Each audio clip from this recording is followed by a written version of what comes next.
If you see it, say it. That's right. I'm going to say it again. If you see it, say it. If you're an audience engager, whether you're a DJ, whether you're a speaker, an MC, whether you're in a relationship, if you see something you like, say it.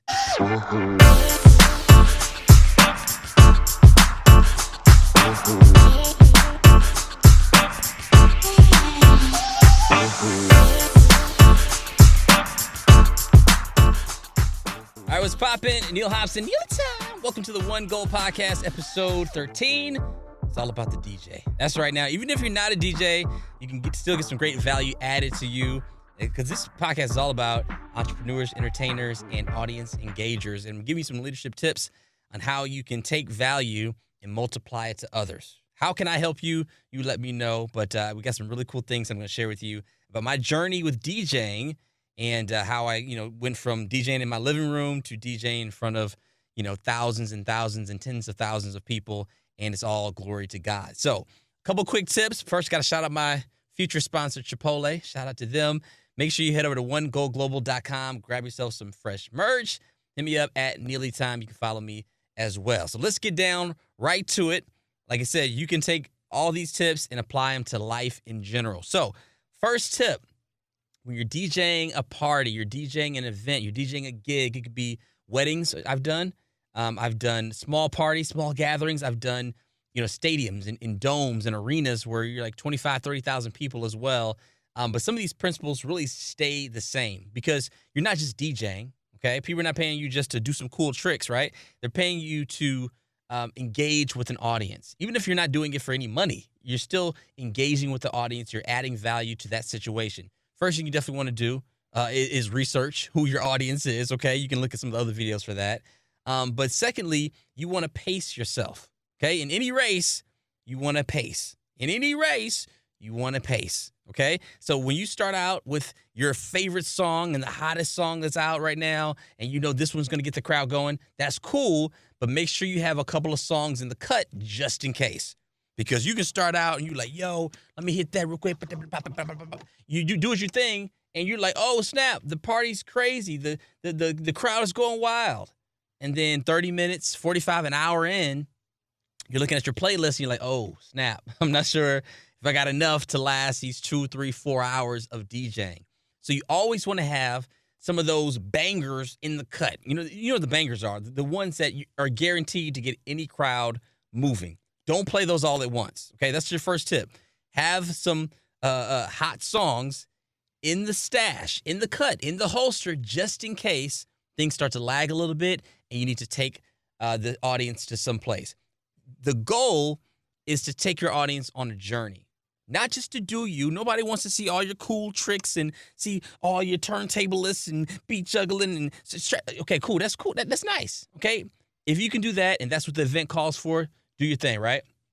But the goal is to entertain the audience. I'm not sure what your mic work is like, which I'll get to in just a minute, but you want to engage with the audience, right? So if I'm playing a song and I start with my favorite song, I'm like, yo, boom, and I kick it off, I hope the party is moving, depending on what the mood is. So you might have to get on the mic and warm them up a little bit.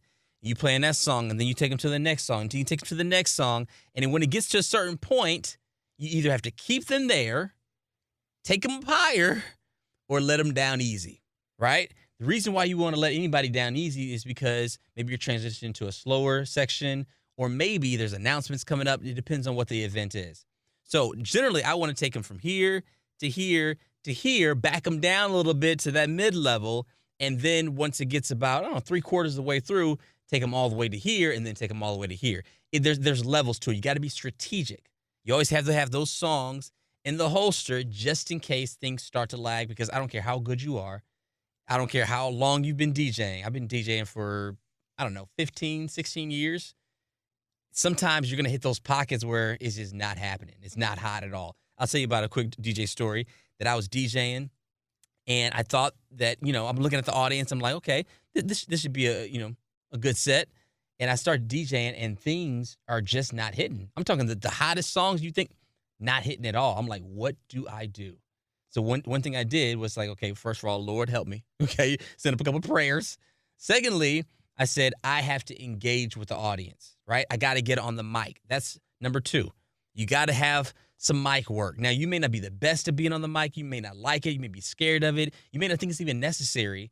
But when you can jump on the mic and you can MC your way through it, you can take the crowd on a journey somewhere. When the music doesn't work, and it happens, you can jump on the mic and you can start to work. So one thing I do is sound check first, okay? Even if you don't know, what you're going to say, you got to figure out something to say. Say, all right. How's it feeling out there? How you feeling? How we feeling? If they don't respond, I said, how we feeling? How we feeling? Do what you got to do to make sure you raise your voice, that you're in authority, you're in control. The audience is not in control. You're in control. You're the MC. You're the master of ceremonies, and you're the DJ. So you have to make sure you take them to where you want them to go. And then you take them on a journey somewhere. You play something, you engage, you start hyping with the record. And then once the record is doing what it needs to do, you can back off the mic a little bit. But you always want to engage. Hey, I see you right there. I see you moving. Okay, number 3. Okay, first you want to have some bangers, some of them cuts, some jams in the holster, okay? Number 2, you want to work the mic a little bit. Number 3, you want to engage with the audience and shout them out. If you see something you like, shout it out. If you see it, say it. So you say, oh, I see you moving out there. I see, are you feeling good, right? Oh, I see, point them out because they'll start to give you some love back as you show them some love because you're giving, right? And then other people will see, hey, this person's enjoying it. Maybe I should loosen up and enjoy it a little bit more as well, okay? Not every audience you have is going to know what to do. Let me just say this again. Not every audience you have is going to know what to do with the music that you're playing. Some audiences, they're not used to dancing. They're like, okie dokie, all righty, get my cup here. They don't know what to do. They're awkward. It's uncomfortable. So it's up to you to make them feel a little bit more comfortable. So maybe you're taking them on a journey. Say, all right, all you got to do, bounce your shoulder a little bit. All right, I see you. All right. You take them on a journey. Don't embarrass them. Don't make them feel bad for not, enjoying what you're producing. Is your job to get them to the next level. All right. So you call them out. If you see it, you say it. Number 1, what are you doing? You have some bangers in a cut, right? Number 2, you jump on the mic. Number 3, if you see it, you say, you point somebody out, show them some love as well. Here's the thing that I do before any event, no matter if I'm at a church, no matter if I'm in a stadium, an arena, no matter if I'm in a small group. Here's what you want to do before you even start, before you even put the needle on the record. What you want to do is talk to the audience or shake a hand, fist bump, read your audience, see who's out there, see who you're catering to. It's not all about you. Let me say it again. It's not all about you. I know you're the DJ. You may have a green room. You may have snacks in there. You may have an agent. You may have all this. It's not about you. It's about how can I serve the people that are on the other side of the speakers.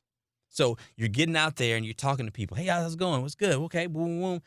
Okay, shake a hand, kiss a baby, do what you got to do. And you start reading the audience. You start to see what's the temperature in the room?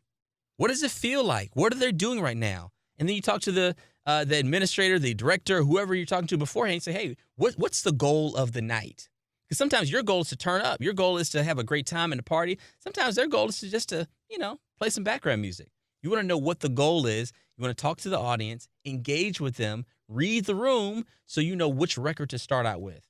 So you know where to take them on this journey so you can get them to the desired destination. I hope this helps. If you're a DJ, even a speaker, an MC, anybody that engages an audience, these tips work. Okay, if you're a speaker or comedian, you want to have a couple of jokes in your pocket just in case what you're doing is falling flat. Right? You want to speak a little louder. You want to be maybe a little more authoritative, not mean, not demeaning, but authoritative, so they can understand that, hey, I know what I'm doing. I'm a professional here.